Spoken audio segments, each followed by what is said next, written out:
Joe Biden continues to maintain he had no clue Afghanistan was about to fall, but his own State Department had a report predicting just that. The White House desperately seeks excuses, and the left continues its attacks on Ron DeSantis over blocking mask mandates. I'm Ben Shapiro. This is The Ben Shapiro Show.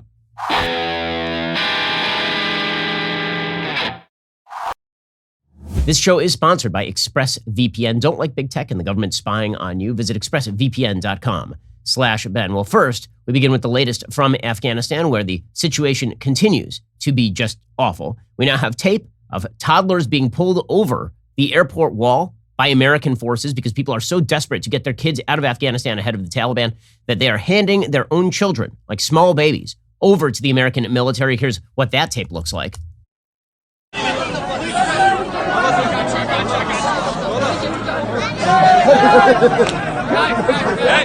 It's just a disaster area. Meanwhile, video has been taken outside the airport, apparently showing people basically being crowded into a ditch by the Taliban. These are supposed to be people who are waiting to enter the airport. Again, this is not an organized withdrawal, shall we say. And of course, you can hear the gunshots, so things are going beautifully right outside the airport. So, sounds great. Meanwhile, the Taliban spent the day yesterday celebrating because, after all, it was the anniversary of the independence of Afghanistan. According to the New York Times, Kabul was many things on Thursday. The chaos at the airport was matched by calm in other pockets of the city. Some businesses resumed work. Many people were trying to get on with their lives. Others were in hiding, afraid for theirs. Women were scarce. There were some signs of Taliban restraint, but also clear evidence its members patrolling the streets were not afraid to wield force. In fact, there is a story from CNN.com about a photographer who was basically, he got the hell beat out of him by the Taliban. And then when they realized he was a reporter, they started trying to take selfies with him. So everything is well organized over there. The president of the United States is supposed to address the nation on Friday, apparently. As the United States tries to ramp up its troubled evacuation in Afghanistan, Biden is expected today to address the furor over the sluggish process, stymied by mayhem in Kabul and delays in Washington that threatens to strand thousands of Afghans desperate to flee the Taliban takeover. Biden is expected to speak at 1 p.m. in Washington. He's defended the pullout from Afghanistan while promising not to abandon the Afghans who risked their lives. He's walked back that promise pretty clearly, as we'll see in just one moment. The United States has rushed troops and diplomatic reinforcements to Kabul in recent days to speed up visa processing for Afghans. American commanders are negotiating daily with their Taliban counterparts to ensure the evacuees can reach the airport because we are pathetic. Okay, we're begging the Taliban. When we say negotiating with the Taliban, we mean begging the Taliban. The British and the French have been sending out military patrols to go pick up their citizens and bring them to the airport. The United States, however, is hunkered down behind the walls of Kabul airport, fearful that if the United States walks out, the Taliban will attack them, and then Joe Biden will have to overturn his promise to get all the troops out by August 31st and insert more troops into Kabul, turning a disaster area into a full-scale conflagration, all because the man is a moron. Thousands are waiting fearfully outside the airport gates, according to the New York Times, where Taliban soldiers have attacked people with sticks and rifle butts. As Afghans clutching travel documents camped outside amid Taliban checkpoints and tangles of concertina wire, anxious crowds were being pressed up against blast walls, with women and children being hoisted into the arms of U.S. soldiers on the other side. The Taliban's unpredictability and history of brutality have set off a rush to escape, especially among Afghans who worked alongside U.S. and NATO forces. That, of course, is no surprise, given the fact that so many people are going to be left there and murdered. I mean, that is the Taliban are apparently going door to door, according to Daily Wire. The Taliban are intensifying their search for Afghans who helped the United States and have a list of people they intend to, quote unquote, question and punish, which is code for murder, according to a Thursday report from the New York Times based on a document prepared by the United Nations. The development seems to complicate assurances from the Biden administration that the Taliban are somewhat reformed from their previous iteration. Biden seemed to hint at a changing interpretation of the Taliban's newfound commitment to freedom in his recent interview with ABC's George Stephanopoulos. Meanwhile, the Taliban are also going door-to-door seeking Christians. They are searching through phones for Bible apps to make sure that there are no Christians in country. According to the Daily Wire, Afghan Christians are reportedly fleeing to the mountains in a desperate attempt to escape the Taliban, who are going door-to-door trying to kill them. Things are going great, in other words. An underground church that partners with Frontier Alliance International has reported that the Taliban are targeting Christians for death. According to FAI, the Taliban has a hit list of known Christians they are targeting to pursue and kill. The U.S. Embassy is defunct. There's no longer a safe place for believers to take refuge. All borders to neighboring countries are closed. All flights to and from have been halted with the exception of private planes. People are fleeing into the mountains looking for asylum. They're fully reliant on God, who's the only one who can and will protect them. The Taliban are going door to door, taking women and children. The people must mark their house with an X if they have a girl over 12 years old, so the Taliban can take them. If they find a young girl and the house was not marked, they'll execute the entire family. If a married woman 25 years or older has been found, the Taliban promptly kill her husband, do whatever they want to her, and then sell her as a sex slave. This is according to, again, the Frontier Alliance International, a Christian NGO. Meanwhile, U.S. allied Afghan forces are completely in hiding, according to the New York Times. Thousands of Afghan security force members managed to make it to other countries over the past few weeks as the Taliban advanced.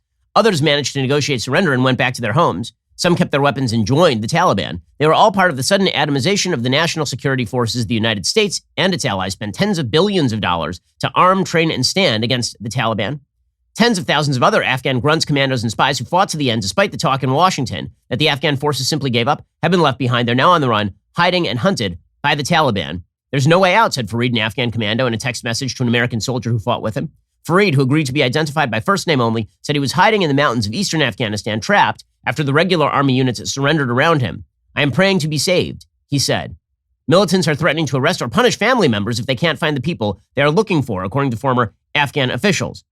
Most spoke on condition of anonymity to protect friends and loved ones still hiding in Afghanistan. The Taliban is combing through records of the Ministry of Defense and Interior and the headquarters of Afghanistan's spy service, drawing up lists of operatives to search for. There are more and more reports. Militants are exacting swift and fatal revenge when they are found, which, of course, is not exactly a shock. So things are going beautifully.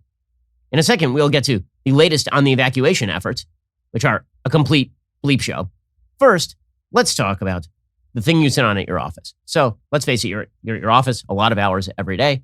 You get up at the end of the day, your back kind of hurts. It's because you're sitting on a crappy office chair. Why would you not be sitting on the world's greatest chair? I'm talking, of course, about the X chair. It's like sitting on a cloud. It's like God made a chair, the X chair. X chair has you covered for your office chair needs. The X chair can give you a massage while you're sitting at your desk. It can warm your back on cold mornings. It can cool you off on hot days. Elemax temperature regulation will take your seating comfort to a whole new level. Patent pending Elemax allows you to experience cooling, heat, and massage in your low back. X-Chair's patented dynamic variable lumbar support was already best in class with incredible, responsive low back support. Now with Elemax, your comfort is guaranteed. You won't believe the difference until you feel it for yourself. Imagine regulating your body temperature and getting massage therapy while you're working. X-Chair Elemax delivers cooling, heat, and massage technology directly to your core, regulating body temp, helping increase blood flow, muscle recovery, and energy. All perks that make working from home or the office a joy. Go to xchairshapiro.com right now. That's letter X, chair, Shapiro.com, xchair, SHAPIRO.com, or call 1-844-4XChair for $100 off your order. Xchair has a 30-day guarantee of complete comfort. You can finance your purchase for as little as $30 a month. Go to xchairshapiro.com right now. Use code XWheels for free X-Wheel blade casters as well. xchairshapiro.com. Alrighty, so meanwhile, the United States' plan to get people out continues to be not much. According to Jackie Heinrich, who is writing for Fox News, she's the White House correspondent, she says that sources have told her the State Department is looking for non-military ways to stage and move Americans and others in Kabul as an alternative to military forces being deployed into Kabul for rescues. So I guess we're going to, just send randos into Kabul to try and bring Americans through the gauntlet that has now been created by the Taliban around the Kabul airport. The State Department did not dispute this information. They said, quote, "Our first priority is the safety and security of the American people. We will continue to uphold that commitment." Oh, will you? The State Department, above all of the other departments, is the one to blame. The State Department is a disaster area. Meanwhile, John Kirby over at the Pentagon, he's the spokesperson, he was asked, you keep saying that we're trying to get our people out, and yet we have not deployed any military patrols to go pick up Americans who are stranded in Kabul. Why is it that the Brits and the French can do it, but we cannot? If the British can take their paratroopers and they can get in vehicles and go get their people and get them to the airport, why can't the U.S. do that? If there is a deal with the Taliban to provide safe passage, why is it left to the Americans outside of that ring to get there on their own? Why can't we send vehicles to go get them? We have not seen any great impediments to the safe passage that the Taliban have agreed to facilitate. Americans are getting through those checkpoints, and they are getting onto the base on the airfield, and they are being flown out of Kabul. Okay, that is not exactly what we are hearing from on the ground, where we are hearing that certainly the Afghans are stuck in Kabul, but many Americans are not willing to run the gauntlet because they're afraid of walking outside their front door. I mean, and the Taliban's mercy lasts as long as the Taliban's mercy lasts. I mean, let's face what's going on here. The reality is when we say we're negotiating with the Taliban, what we mean by that is we're bribing them. This is going to come out over the next 6 months, I promise you, that the United States is sending pallets of cash to the world's worst human beings because Joe Biden couldn't keep it in his pants when it came to withdrawing from Afghanistan. I mean, that really is what's going on here. According to Defense One, evacuation operations at Hamid Karzai International Airport are starting to normalize, but with the stark reality that U.S. movements, including any troop extension past August 31st, now must be negotiated with the Taliban, the Pentagon acknowledged on Thursday. John Kirby said, quote, "I think it's a fundamental fact of reality of where we are, that communications and a certain measure of agreement with the Taliban on what we're trying to accomplish has to occur." About 7,000 people, a mix of Americans, Afghans, and other foreign nationals, have left Kabul on U.S. military aircraft since non-combatant evacuation operations began last week. The U.S. has flown about 12,000 people out of Afghanistan since July. However, we've still got thousands and thousands of Americans who are still stuck in Kabul and tens of thousands of Afghan allies who are stuck in Kabul. At a State Department press conference Thursday, spokesman Ned Price acknowledged processing has been slow, but was improving. He says there are 6,000 people at the airport right now who have been fully processed by our consular team and will soon board planes. In the meantime, however, there are planes that are leaving literally half empty. 20 planes were expected to depart overnight on Thursday. State will double the number of consular officers on the ground by Friday, says Ned Price. We'll have the capacity we need to process as many individuals as we can fill the flights. The evacuation has more of a rhythm in the last 24 hours, he said. For example, U.S. troops have opened and manned more gates at the airport, allowing faster processes of evacuees. And the crowds that swarmed the tarmacs have been pushed out, but there are currently more airplane seats than there are passengers, which means that the processing is not going all that well. The U.S. would like to move between 5,000 and 9,000 people per day. Over the last 24 hours, they flew out 2,000, said Taylor. There are at least 15,000 Americans still in Kabul and more than 70,000 Afghans who worked with the U.S. government and their families. All of those people are going to be stopped, by the way. Even the U.S. citizens may hesitate to move from their homes, according to Defense One. The U.S. government said Wednesday it cannot guarantee their safe passage. Price said every report of someone unable for whatever reason to reach the airport is something we take seriously. We're doing everything we can, mechanically, logistically, but then, of course, there's also the diplomatic element of this as well. So, in other words, no, Americans are still stuck there, and this process is not, in fact, going particularly smoothly. Meanwhile, there was this debacle over the last 24 hours where the United States State Department apparently was selling flights. I'm not kidding you. They were selling the flights for essentially $2,000. According to Politico, even though U.S. officials tell NatSec Daily and others that evacuation flights from Kabul will be free, people trying to catch a plane in the Afghan capital say differently. One person said State Department staff were seeking large payments up to $2,000 from American passengers and even more from non-U.S. citizens. When we relayed what this person told us to the State Department, a spokesperson didn't deny this is happening.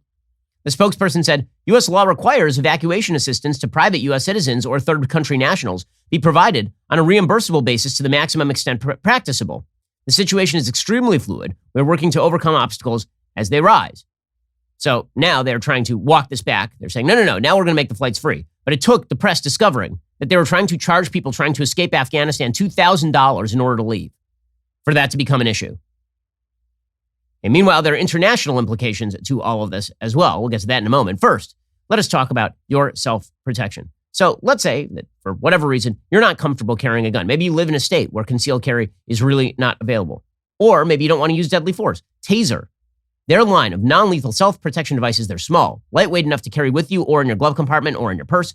They're powerful enough to incapacitate an attacker. There's a reason that my wife carries a taser. They use an electrical charge to immobilize attackers for up to 30 seconds, allowing you time to escape and send emergency dispatch to your GPS location. Taser devices come loaded with features like laser-assisted targeting and emergency dispatch, which will send response teams to your GPS location upon firing. Protect yourself and your family with Taser's line of smart self-defense products.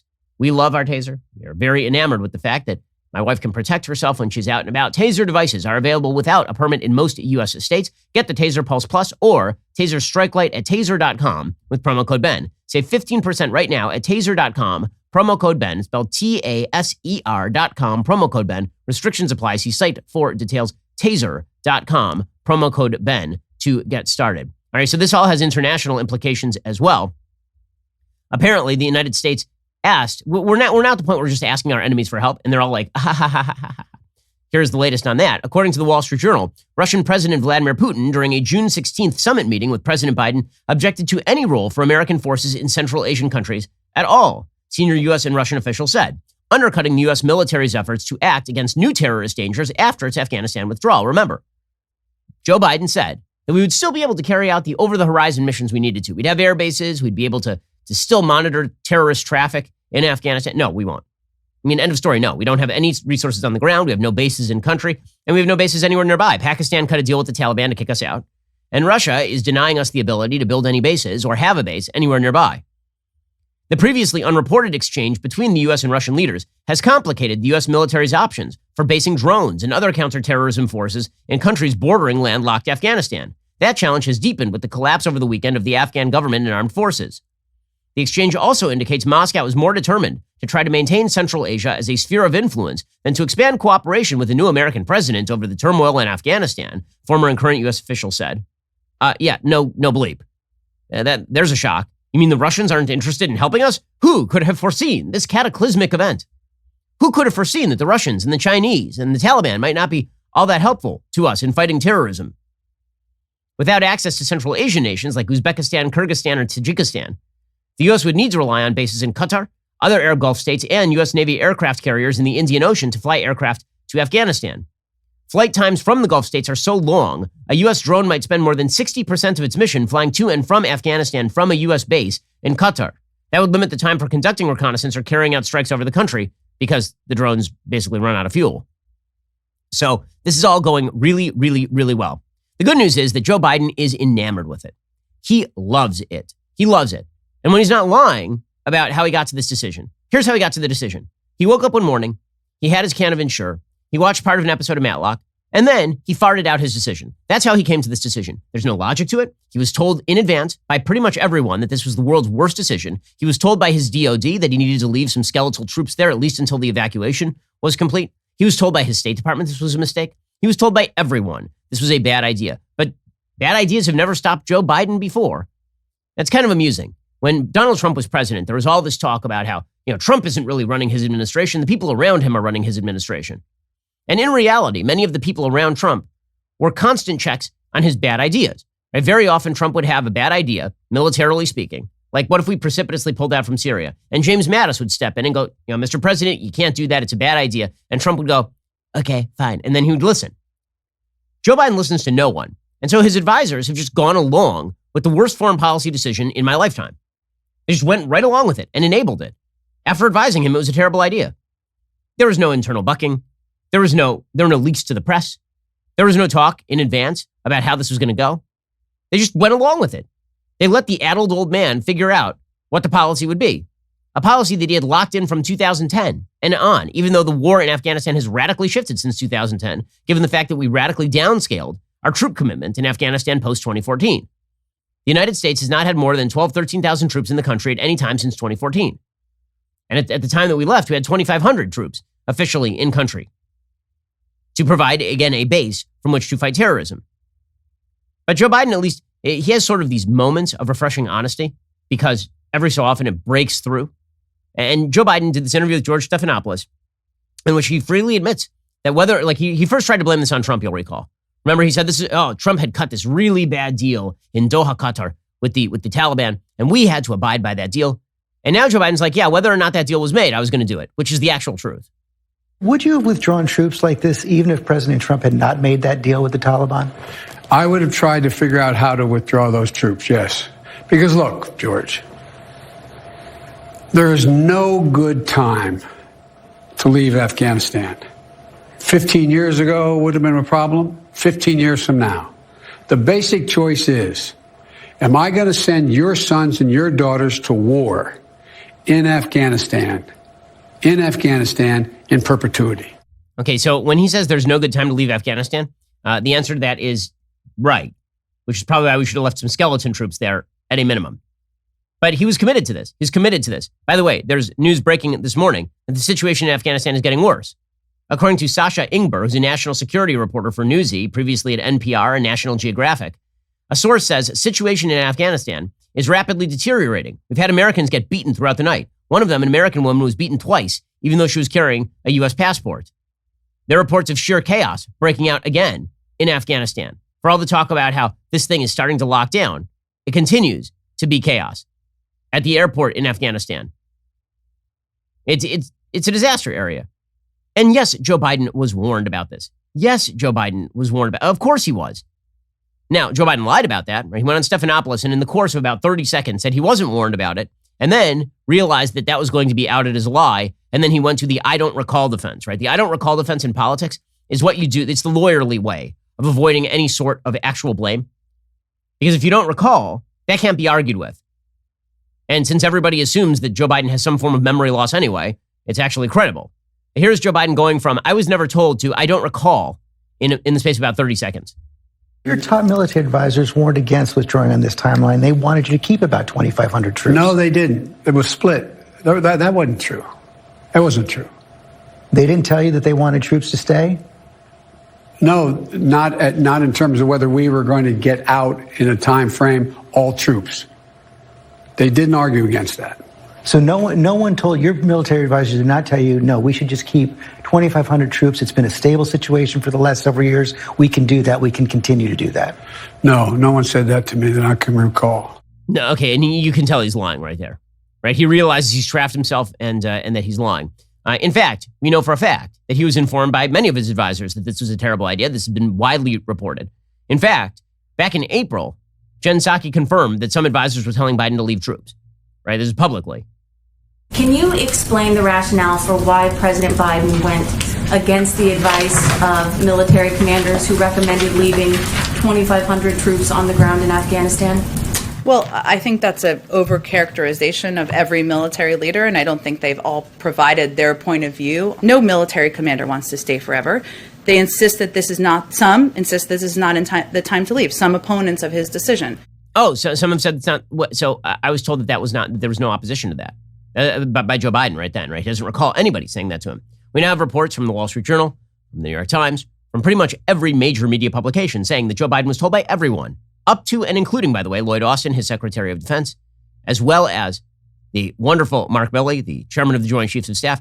He was told by everyone this was a bad idea. And he went ahead and he did it anyway, because he's a stubborn old coot, and he has decided that his bad foreign policy ideas need to be, as Barack Obama once said about Joe Biden, don't underestimate Joe's ability to screw things up. Yeah, well, the American people did, and now we're going to pay for it in a pretty serious way. We'll get to more of this in just 1 second because we now have the breaking story that the State Department overtly informed Joe Biden this was going to be a disaster like weeks ago. First, let us talk about a great gift you can get for your family, you can get for your friends, for yourself. I'm talking about the gift of a professionally painted portrait. Get a professional hand-painted portrait created from any photo at a truly affordable price at paintyourlife.com. In my house, we have a beautiful hand-painted portrait of me and my wife and 2 of my 3 kids on a beach in Hawaii. We actually need to go get a new portrait because we have Squishy Baby now.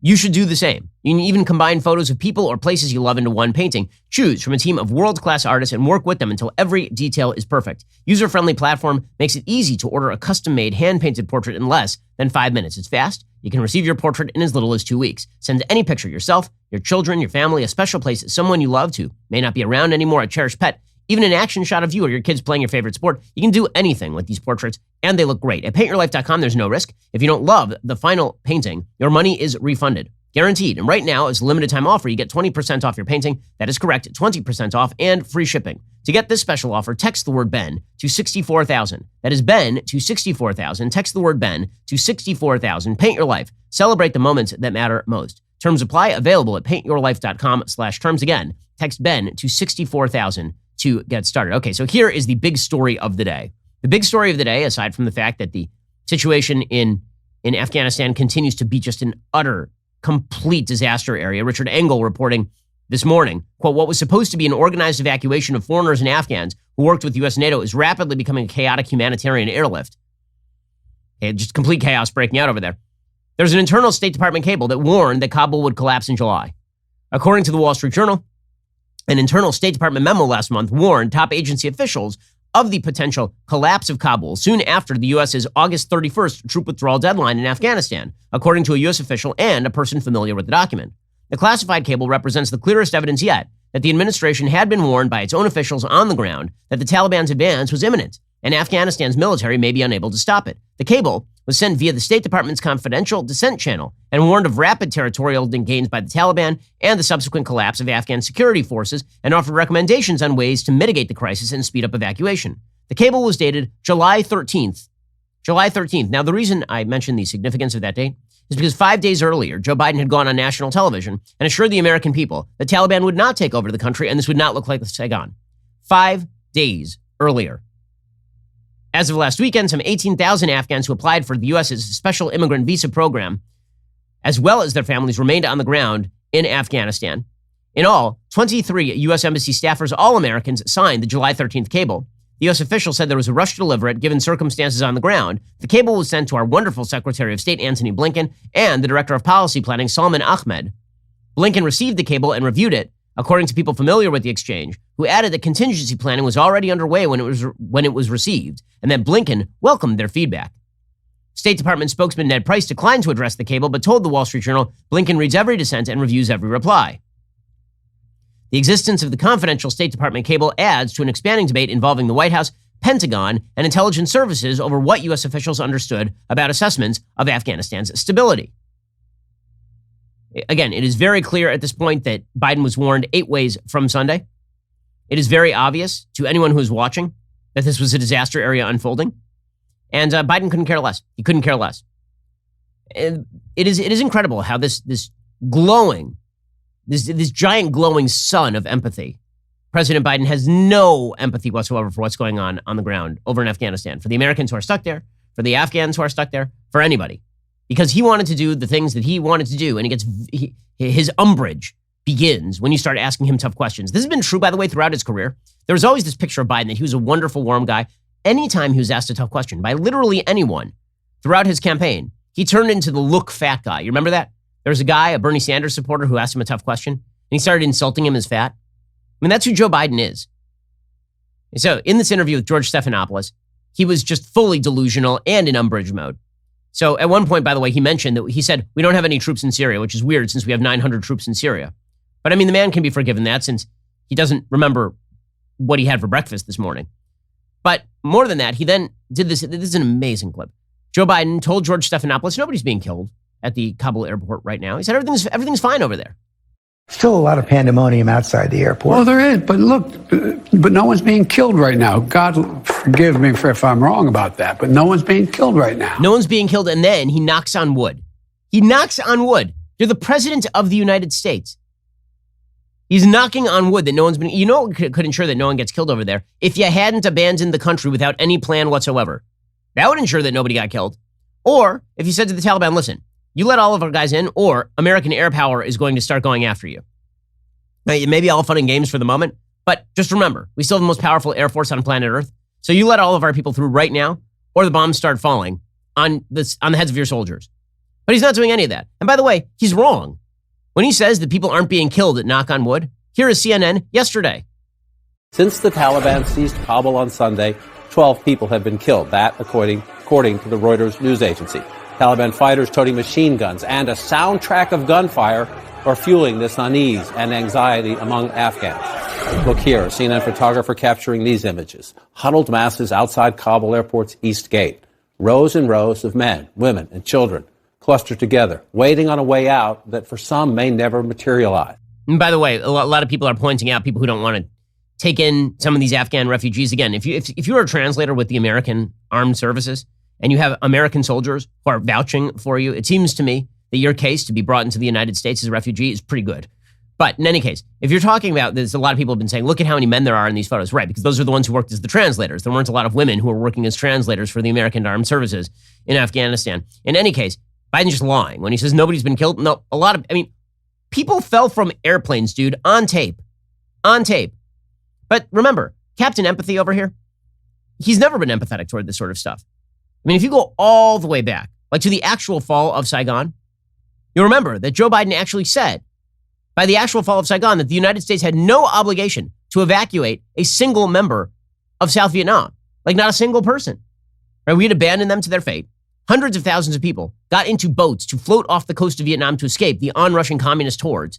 And Joe Biden said this, quote, I do not believe the United States has an obligation, moral or otherwise, to evacuate foreign nationals. other than perhaps an estimated 1,800 diplomatic personnel assigned to foreign embassies in Saigon. The United States has no obligation to evacuate 1 or 100,001 South Vietnamese. As I read the language of the bill, the evacuation of Americans in South Vietnam conceivably could be endangered because of the provisions also permitting the evacuation of untold numbers of foreign nationals. So this goes back 40 years for this jackass.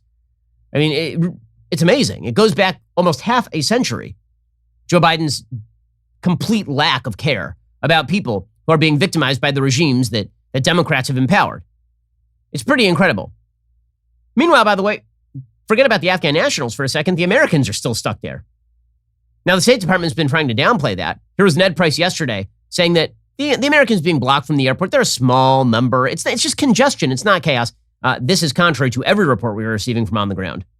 We have a relatively large cadre of consular officers on the ground in Kabul right now. They are in regular and constant contact with American citizens. I can tell you that they have received, as of a couple hours ago, a small handful of reports from American citizens who weren't able to reach the airport for whatever reason. We've seen the reports of congestion. My understanding is that things are moving quite efficiently at this hour at the airport now. Oh, really? Things are moving well now? Clarissa Ward, reporting for CNN, says, quote, "This is one of the most harrowing things I've experienced." What is she talking about? The scene at the Kabul airport. According to the Washington Post, a chaotic and dangerous dynamic at Kabul's airport showed few signs of relenting Thursday as thousands of people attempting to board flights faced beatings by Taliban guards, the crush of heaving crowds, and interminable spells in the dust and heat while waiting to escape Afghanistan. Several people said Thursday they'd received confusing signals from the U.S. about how exactly they were supposed to leave, citing emails from the State Department urging them to go to the airport, only to find there was no one to receive them or to answer their questions on how to board flights. "We arrived at 6 a.m., said a 39-year-old librarian, a dual U.S.-Afghan citizen who came with his wife and 2 kids after receiving an email invitation from the State Department. From 6 a.m. until 6 p.m., the gate did not open. There is no person to address our concerns. And now we are learning that the Taliban is targeting journalists who report on the chaos. The German broadcaster Deutsche Welle said a close relative of one of its journalists had been murdered by Taliban fighters. The relative was shot as militants went house to house searching for the journalist in western Afghanistan, according to the news organization." And, Clarissa Ward and her crew are now inside the airport. But she's saying that, again, inside the airport, it is not a lot better than it is outside the airport. The Pentagon spokesperson, by the way, Ned Price, he can't, or John Kirby, rather, he can't even say how many Americans are even in Afghanistan at this point. How many American citizens remain in Afghanistan? I don't know. The State Department would be a better place to go for an estimate of how many Americans are in Afghanistan or in and around Kabul. That is not a figure that the United States military would know. And I think, as you also know, not every American citizen in another country, there's no obligation that they register their presence and that you can have a perfect, accurate count. Okay, in order to make anybody believe that the Biden administration has any level of control, the Biden administration has now been put in the position of becoming the PR wing for the Taliban. This is not a surprise. You saw that the Obama administration did the exact same thing with Iran. Obama came into office wanting Iran to be established as a sort of regional power for no reason at all. Because, again, he had perverse foreign policy ideas that made no sense in the real world. And so what this meant is he wanted to cut a deal with the Taliban, with the Iranians. So he lied to the American people. And so did Ben Rhodes, his national security advisor. They just lied. They went out there and they said that there was a moderate wing of the Iranians, and we were emboldening the moderate wing of the Iranian government. And then we spent years defending the Iranian government. Oh, really, they're moderate. Oh, really, they're moderating. Oh, really, they're getting better. Oh, they're really not so bad. Is there anything really to worry about? I mean, they're going to get better, guys. I mean, they want to be legitimate players on the world stage. We became the PR wing for the Iranian mullahs, even as they fostered terrorism around the region, even as they murdered tens of thousands of people in places like Syria and Lebanon and Yemen, even as they funded Hamas. Right? It was the United States and Barack Obama's administration who were soft-pedaling the evils of the Iranian regime. Now we're doing the exact same thing with the Taliban. Because you see, in order to make Americans believe everything is going to be okay in Afghanistan, we have to believe that the Taliban are a different sort of Taliban. Maybe they're changing their stripes. No guarantees, but maybe they're going to be better this time around. Now, is there any evidence whatsoever, at all, that they're better this time around? They're literally just shooting people. They're going around and hunting journalists. They pledged the same thing in 96 when they first took over Afghanistan that they have now, which is pardon for everybody. And then by pardon, they mean you will be dead. I mean, that's basically what they mean. But you've now turned the White House of the United States into a PR wing for the worst people on earth, the same way that Obama did with the Iranians. So here, for example, is the president of the United States, Joe Biden, saying, the Taliban, they're probably going through some sort of existential crisis right now. They have to decide whether they want to be part of the international community. Here's the thing. They've already decided. The answer is no. And they are not going through an existential crisis. The West is going through an existential crisis because the West has no idea what it believes. The West doesn't know what it stands for, aside from the evils of supposed inherent white supremacy embedded in all of our institutions and transgenderism. The West has basically very few principles to which it is certainly committed at this point. We don't know what we stand for. We don't know why we stand for the things we stand for. We are going through an existential crisis. The Taliban are going through a victory dance because a bunch of regressive, barbaric cavemen from the 8th century just defeated the most powerful military in the history of the world. By the way, for the second time, right? Because they did this to the Soviets in the 80s. So now they're proclaiming victory on the exact same thing, even though really the two instances shouldn't be comparable. The United States was holding the line in Afghanistan with 2,500 troops. The difference is the Taliban have a 1,000-year time horizon, and we have about a 20-year time horizon in the United States. We get bored after 20 years, and we're like, oh, well, this is an endless war. You know what an endless war means to the Taliban? You know what an endless war means to the people in Afghanistan? Afghanistan has essentially been in a state of war since at least 1979. So an endless war to them does not look like an endless war to us. And so they can declare victory after having their asses kicked all over the map for 20 years because they outlasted us. Okay, but in any case, Joe Biden has now become the PR wing for the Taliban. This is what he has to do now. I think they're going through sort of an existential crisis about, do they want to be recognized by the international community as being a legitimate government? I'm not sure they do. But look, they care about their beliefs more. Well, they do. But they also care about whether they have food to eat, whether they have an income that can make any money and run an economy. They care about whether or not they can hold together the society that they, in fact, say they care so much about. What an absolute joke. The president of the United... There he is. They want legitimacy. And the same way the Hamas wants legitimacy, guys. It's all these terrorist groups. They just want legitimacy. The president of the United States is now running cover for the Taliban. That's the only thing you can take away from that clip. I'm not sure that they want legitimacy, but, they do want to make sure that they can run the economy. They want to make sure, wouldn't they want to be welcomed into the family of nations? By the way, it's this exact same sort of arrogance that led to a lot of the nation building project in the first place. They're just like us, guys. They want to make sure that their country still runs. They have the same priorities we do. John Kirby at the Pentagon was specifically asked whether the Biden administration considers the Taliban an enemy. Now, this should have a pretty obvious answer. The answer is yes. The Taliban are the worst people on the planet. The Taliban are responsible for thousands of Americans' deaths. The Taliban are going around murdering our allies. Yes, they are our enemy. They've continued to be our enemy. But because Joe Biden just surrendered to them, he now has to say that it's not a surrender by pretending they're not our enemy. So that's what John Kirby does here. He just avoids the question as to whether the Taliban are our enemy. Does the U.S. military consider the Taliban an enemy? We're our focus right now. The thing we're working against right now is time and space, and we want to get as many people out of Kabul as we can in as little amount of time as we can. That is called a not answer at all. The question was, are the Taliban our enemy? And the answer was, we're trying to get Americans out. So I guess we're the PR wing for the Taliban now. That's exciting. In a second, we'll get to what Joe Biden's calculus here is, because it's pretty obvious what his calculus is, why he's doing all of this and what his angle here is. Because you look at this and I look at this and we say this is the worst foreign policy disaster of the last 40 years, at least since the fall of Iran in 79. Maybe since the end of World War II, considering it's so self-inflicted. At least when Iran fell, we really had very little to do with it. Well, when it comes to this, we are the complete cause of it. I think it's the worst foreign policy disaster for America. Man, I honestly, I'm hard-pressed to think of a worse foreign policy. The end of Vietnam was not even as much of a foreign policy disaster as this is. Truly. Okay, but Joe Biden has a plan. We'll get to the actual plan in 1 second. First, let us talk about a simple fact. If you have a medical problem that can be taken care of quickly and easily, why wouldn't you just go get it solved? With Roman, you can get a free online evaluation and ongoing care for erectile dysfunction, all from the comfort and privacy of your home.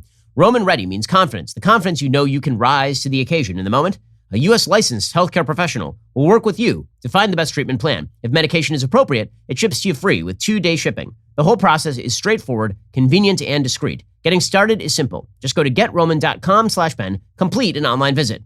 Take care of your ED without leaving your home. Complete an online visit today to connect with a U.S. licensed healthcare professional and get it taken care of right now. Go to GetRoman.com/Ben today. If you're prescribed, get 50% off your first month of ED treatment. Make sure you're ready to have confidence and control this summer. Roman Ready. Go check out Roman right now. If you've got a problem like erectile dysfunction, it can be embarrassing to talk about. Maybe you want to ignore it. Don't. Just go talk about it discreetly and easily. Get the treatment you need at GetRoman.com/Ben today. If prescribed, get 50% off your first month of ED treatment.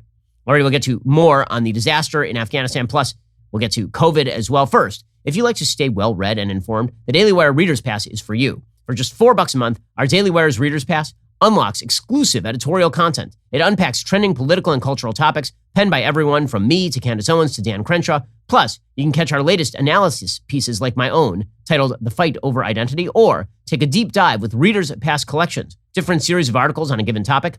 Current collections include the Hunter Biden Files and BLM, the organization behind a movement, all of that for $4 a month. When you sign up with Reader's Pass, you also get access to the Morning Wire newsletter, a Monday through Saturday email covering the top stories you need to know, available only to Daily Wire members. All of this can be yours for just $4 a month. So act fast, because right now we are offering a 1-month free trial. It's a good deal. It's also never been a better time to take it. So what exactly are you waiting for? Get informed. Get a Reader's Pass today.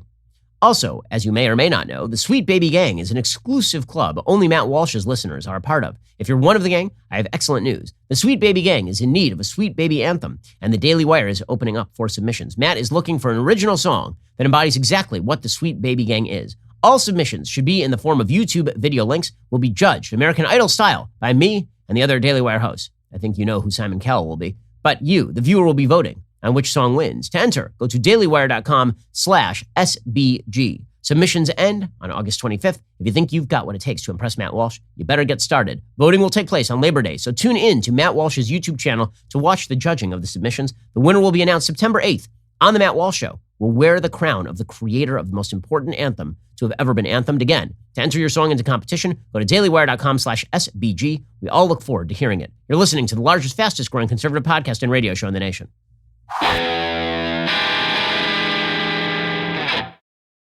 Meanwhile, the media reaction to what Joe Biden is doing is beginning to rush in. It is not good. So what does Biden think that he is doing here? According to Reuters, Biden basically thinks he's going to wait it out. Reuters says President Joe Biden is brushing off criticism of his administration's chaotic Afghanistan withdrawal because he and his aides believe the political fallout at home will be limited, according to White House allies and administration officials. That, of course, is not a giant shock, considering that he said 10 years ago that F that with regard to whether there would be consequences for withdrawal. Nixon and Kissinger got away with it, which is an amazing thing considering that neither Nixon nor Kissinger were actually responsible for the Vietnam withdrawal. Right? Gerald Ford was president at the time. Nixon had been gone for a while, and it was the Democratic Congress that actually caused the Vietnam withdrawal in the first place. But the idea here is that he's just going to be able to outlive this. Joe Biden will just outlive this, right? We'll all forget about it. We'll all move on. I am not nearly so sanguine, particularly since it seems like this administration is still trying to figure out whether or not they're going to leave people behind. Breonna Keeler over at CNN, she actually asked directly the White House communications director, this would be Kate Bedingfield. She asked her directly, are you prepared to leave people behind in Afghanistan? And Kate Bedingfield said, we're doing everything we can to get as many people out who want to get out before the August 31st deadline. Who set that deadline? Like that's the Taliban setting that deadline, right? I have a feeling that if you leave a bunch of Americans there, Kate and Joe, I have a feeling that the fallout may not be limited. I have a feeling that people are going to be kind of pissed if you leave thousands of Americans in Kabul because you were so stupid that you left them in the hands of the Taliban. Meanwhile, the British and the French somehow are sending their paratroopers in to get people out. I have a feeling Americans might not take particularly kindly to all of that. One of the things that has fascinated me about the situation in Afghanistan right now is the media coverage thereof. Because the media coverage has been really good, like really accurate, quite good, hypercritical of President Biden, everywhere from like the European press to the American press. And it got me wondering why. Why are the media, and this is literally the first time in my lifetime that a Democrat has done something egregious and the media have been all over it. The media never do this. Even when Bill Clinton was getting caught in the Oval Office with his pants down, the media were like, oh, well, boys will be boys. Even when it was Barack Obama completely botching things in Iraq to the extent that ISIS rose, it was, well, that was really the consequence of a bad Iraq war and he can't really be blamed. And after all, it was Biden who was going to go, it was Obama who was going to go in and fix the problem. This is the first time I've ever seen, I think in my entire adult lifetime, where Democrats do something so egregious that even the media are forced to look at it and go, this is horrifying. And it really is across the spectrum. There are very few media defenders of the Biden administration at this point. CNN's Clarissa Ward has been doing excellent work on the ground at CNN. She, of course, is incredibly brave. She's been on the ground in Kabul dealing with all of this. And she is leading the charge here. The lack of clear information, the rumor mill is in overdrive. There's hysteria. You have Taliban fighters with whips, with guns. You have U.S. and U.K. soldiers who are not allowing people in. You have mixed messaging coming through about what kind of paperwork you need and how you can get on a flight and where you can go. I mean, it is just an absolute mess. And we heard President Biden say yesterday in his comments to ABC News that this is not a failure. And I think a lot of people outside that airport, particularly those taking the kinds of extreme actions we're just talking about, would like to know, if this isn't failure, what does failure look like exactly? Okay, and you're hearing the same thing from Jake Tapper over at CNN. You're hearing the same thing from MSNBC's Kelly O'Donnell, who says Biden is pretty obviously ducking the press at this point, which he pretty clearly is. Does the White House have a good explanation? So if the president now says chaos was inevitable, then are they acknowledging that he misled us? So was that mislead a month ago on purpose because they didn't want to offend the Afghan government? Well, they're not acknowledging that discrepancy yet. We've had no opportunity, no briefing, no ability to get a real sense of that. What they are saying is that they had planned for and expected that there could be a fall, but the timing has been what they've been focused on, that it wouldn't be as precipitous as we have seen happen. Okay, everybody acknowledging this is a mess. The New York Times' Jonathan Martin, he says, yeah, it's pretty clear that the Biden administration is lying to us. You have the president talking about chaos being inevitable. Sure, the chaos was inevitable if you're talking about a Taliban takeover of Kabul, if you're talking about a dangerous situation and just the crumbling of humanitarian and human rights. But it was not expected to be chaos when you're talking about evacuating embassy staff at the very last minute, evacuating and trying to figure out what to do with the Afghan staffers at the very last minute. That was not predicted, and that should have been handled differently. He said the opposite the previous month. And I think that's the big challenge for him politically, is that he has a paper trail of statements, literally, as Joe Biden would say, saying the opposite than, in fact, what happened. And I think there's no willingness on his part to acknowledge his previous statements here and sort of eat that. My first time in my adult lifetime that the media are actually covering this stuff accurately. The first time. And, you know, it does raise the question as to why. I think there are a couple of answers. The first answer is that the media actually thought Afghanistan was the good war. Many of them were embedded with American troops. Many of them got to know Afghans on the ground, and now they're realizing that they've been lied to by Joe Biden, and I think they're insulted by that, and they should be insulted by that. All right. Meanwhile, the situation with regard to COVID has continued to be the narrative that Joe Biden hoped props him up. Right. So much right now is Joe Biden blowing things in Afghanistan and then turning and wheeling and trying to clock somebody over COVID. Now, here's the thing. It was Joe Biden who promised on July 4th that we were done. And if you'd set the metrics properly, we would have been done on July 4th. Meaning, does every adult in America have the ability to get the shot? The answer is yes. So what are we talking about now? Really, what are we talking about? The Democrats set an unrealistic standard with regard to COVID. And the unrealistic standard was zero COVID. They will never acknowledge this, that their goal is actually zero COVID, but that is their goal. Right? And that goal is not realistic because COVID is going to be with us until the end of time. There are hundreds of millions of people who have COVID right now. There are hundreds of millions of people who have already had COVID.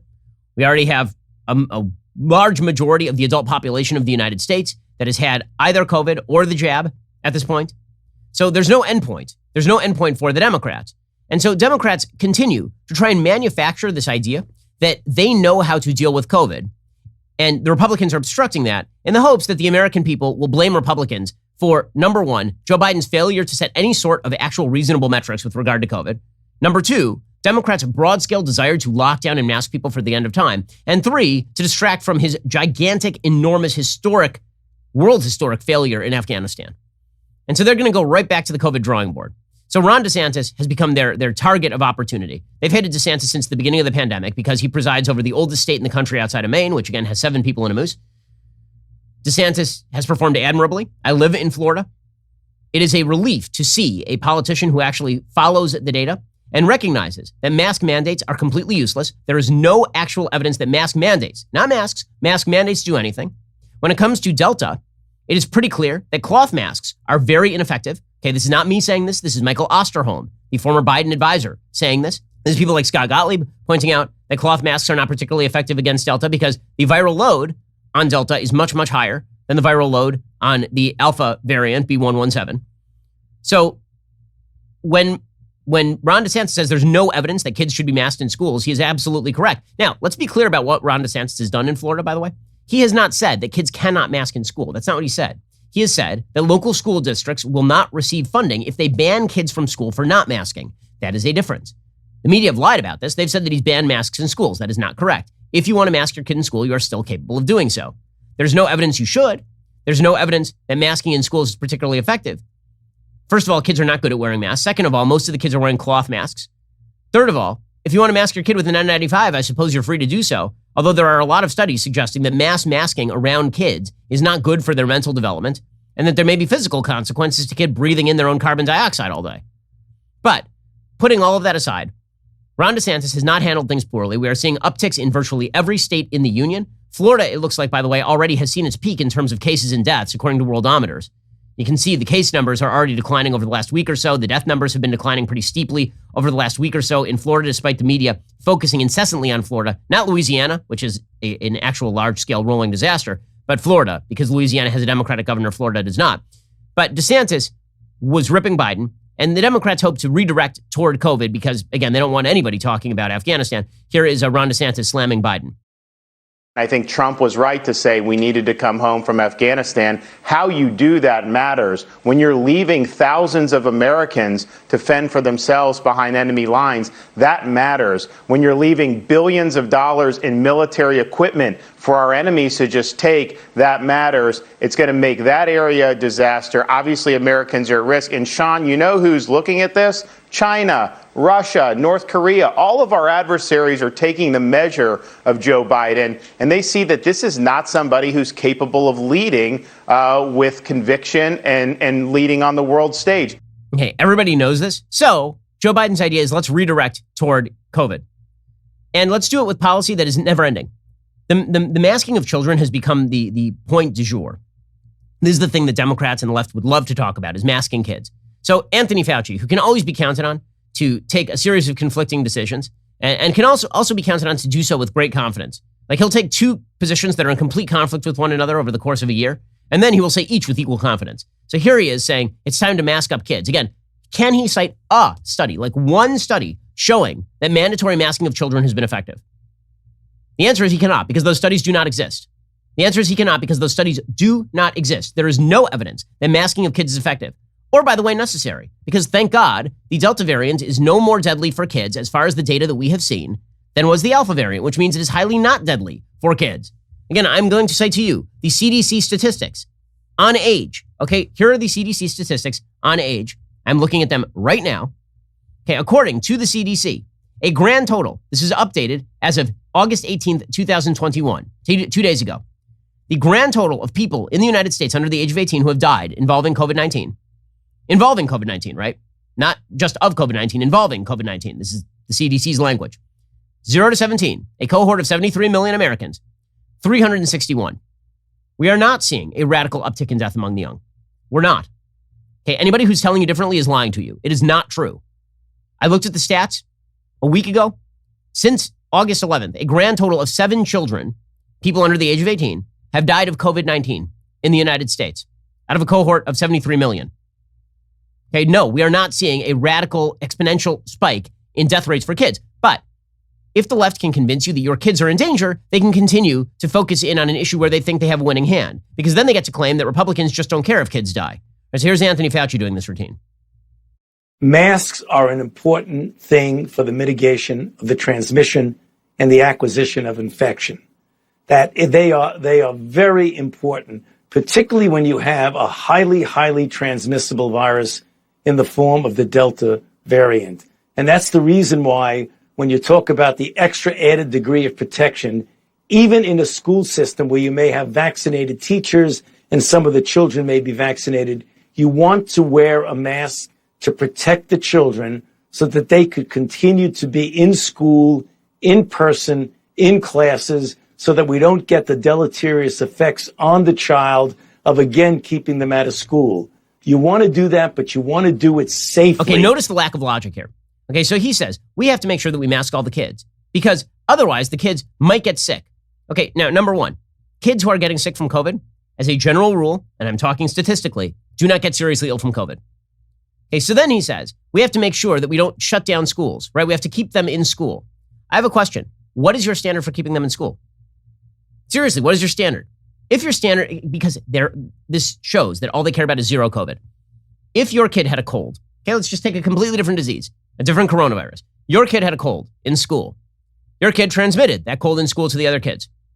Did they shut down the class? Has that ever happened any time in your entire life? Did it happen when you were a kid? Or when your kids are kids? Of course not. That's very silly. So, case count is not necessarily what matters here. The question is anyone getting seriously ill among the children? If the answer is no, why are you shutting down classes?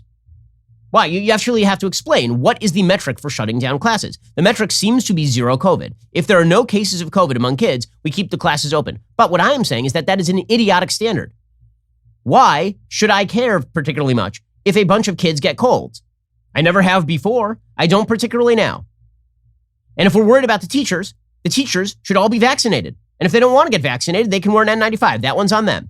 What we are really doing here, and everybody knows it, is we are masking up the kids to protect the teachers or to make people's faint-hearted parents feel better about themselves. That's what we are doing here. Okay, that is not rooted in data linked to danger for children.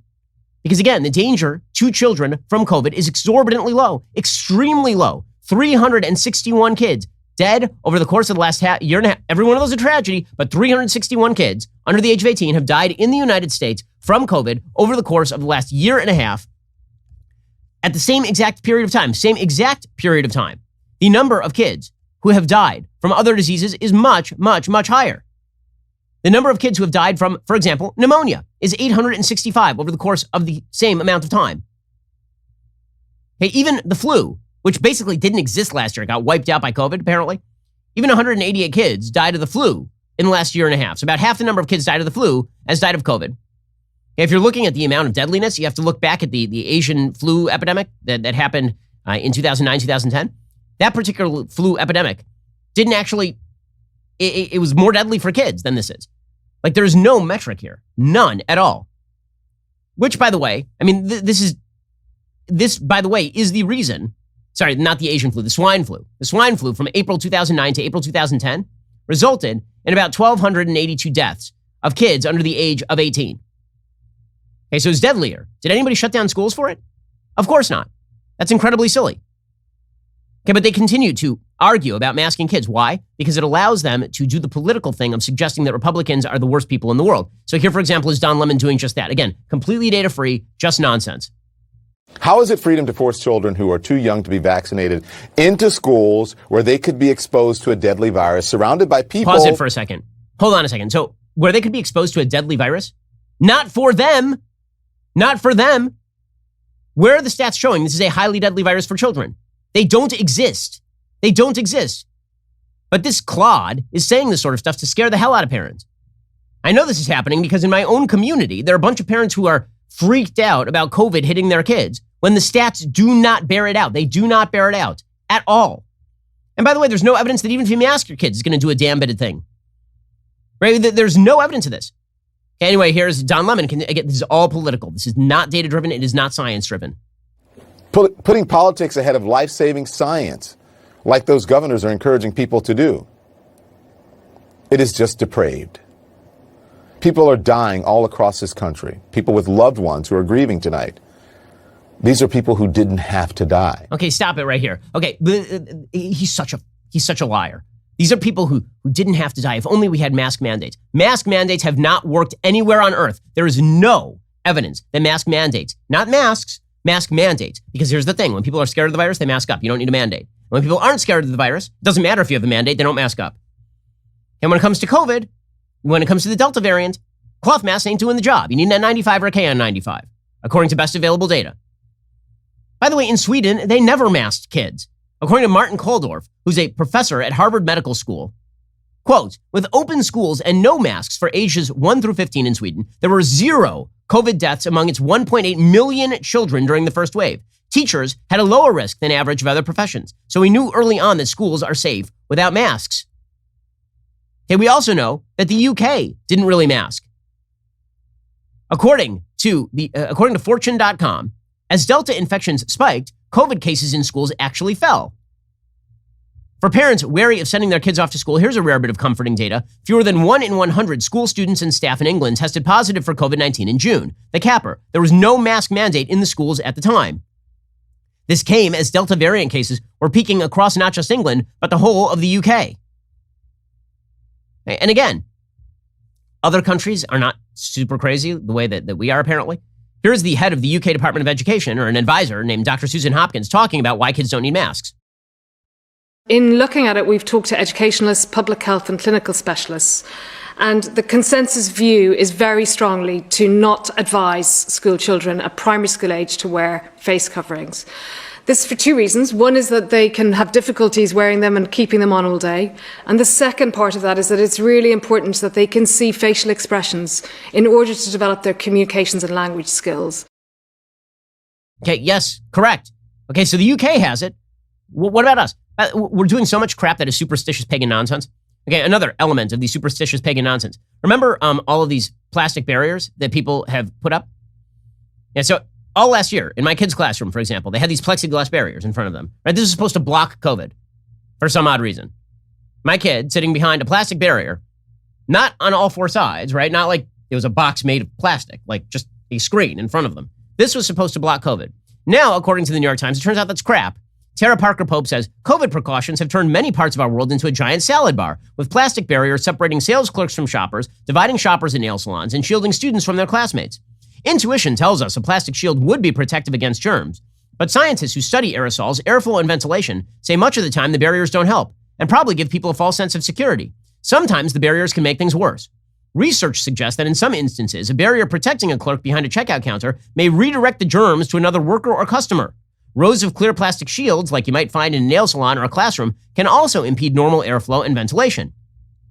Under normal conditions in stores, classrooms, and offices, exhaled breath particles disperse, carried by air currents, and, depending on the ventilation system, are replaced by fresh air roughly every 15 to 30 minutes. But if you erect plastic barriers, that can change airflow in a room, disrupt normal ventilation, and create dead zones where viral aerosol particles can build up and become highly concentrated. Says Lindsay Marr, professor of civil and environmental engineering at Virginia Tech, and one of the world's leading experts on viral transmission, quote, "If you have a forest of barriers in a classroom, it's going to interfere with proper ventilation of that room. Everybody's aerosols are going to be trapped and stuck there and building up, and they will end up spreading beyond your own desk." Okay, so just to get this straight, over the course of the pandemic, we went from masks are bad, according to Fauci, to masks are not only good, but the best.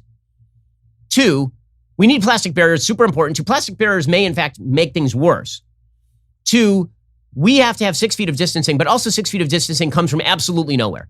Like if you ask the CDC where 6 feet of social distancing comes from, they have no idea. It's a standard that comes from nowhere.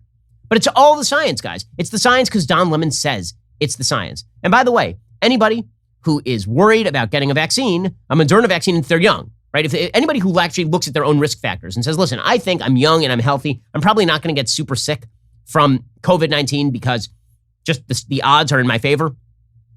And I'm not super comfortable with like the Moderna vaccine. Those people are apparently anti-vax crazies, according to everybody.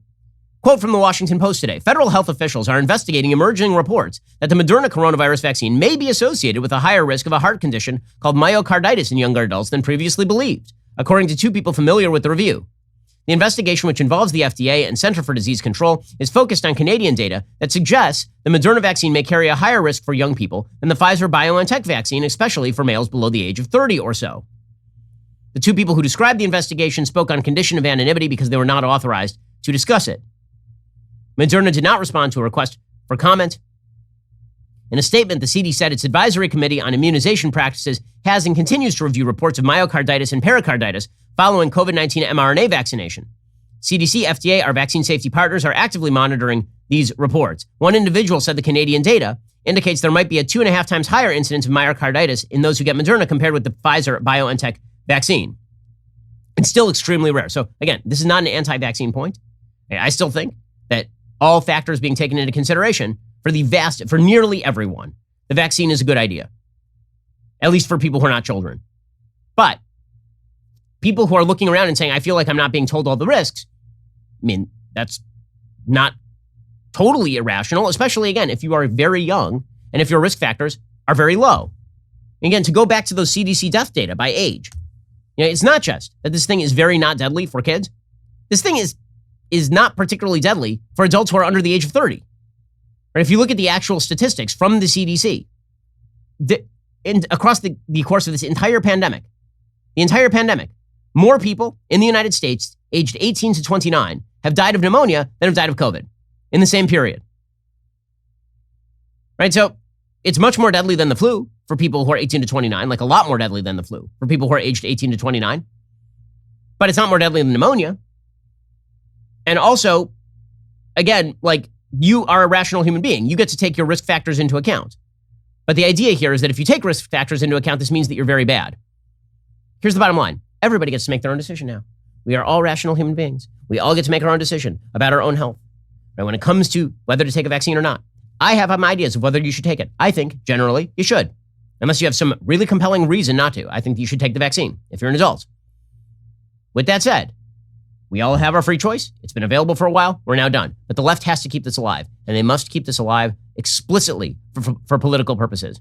And now, more than ever, they have to keep it alive for political purposes, because as we exit the summer and we enter the winter, and the Delta spike shifts from the seasonally hot states like Florida and Texas and shifts into the Midwest and maybe into the Northeast, you're going to start seeing all the COVID talk start to fade just a little. It can't be quite as political as it's been.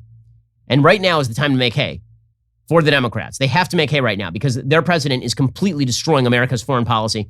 And it turns out that their push for tyranny at home is not all that popular either. Alrighty, we'll be back here a little bit later today with an additional hour of content. First, you cannot forget to end your week by checking out The Andrew Klavan Show. Drew's show is every Friday. He's got an exciting evening planned for you. Head on over to dailywire.com at 7 p.m. Eastern, 6 p.m. Central. Tune in. I'm Ben Shapiro. This is The Ben Shapiro Show.